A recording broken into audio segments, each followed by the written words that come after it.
Hi, I'm Don Havre with a real estate firm in the Tri-Cities in the state of Washington. We had an agent who served notice this week that she was retiring from the business, and she's been in the business for well over 25 years. And I just thought back over my career when it started in 1990 and how the real estate industry has changed in the last 22 years. I remember I joined the very first company. It was considered to be high-tech. And what made it high-tech is because they had a fax machine, and someone had a laptop computer, but no one was really sure what to do with it. Well, anyway, things have changed over the years. I remember when we got the first cell phone, and it was the size of a brick. And many of you may remember that.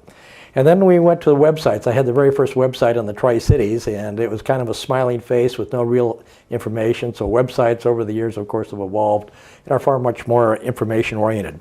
Then we went into talking houses. We found that we could set up radio transmitters in homes, and we could provide information to people as they drove by particular listings. Well, that was a one-way flow of information, and we've had other technology that's since replaced that.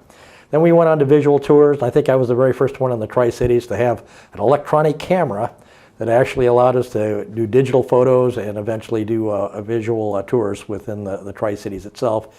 And of course, those are very, very popular today.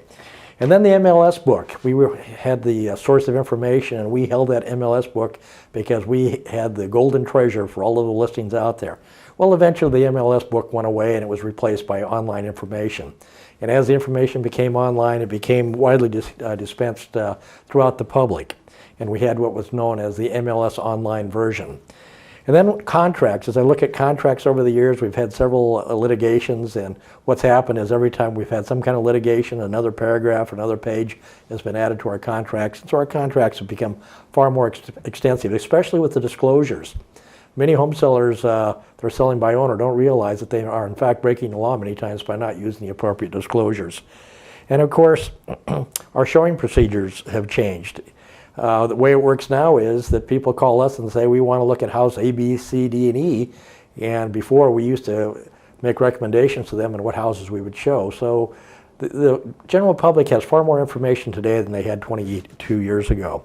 Online transactions are now part of our business. So if someone lives in a remote location and is selling, we can, in fact, send online transactions. They can use electronic signatures and return.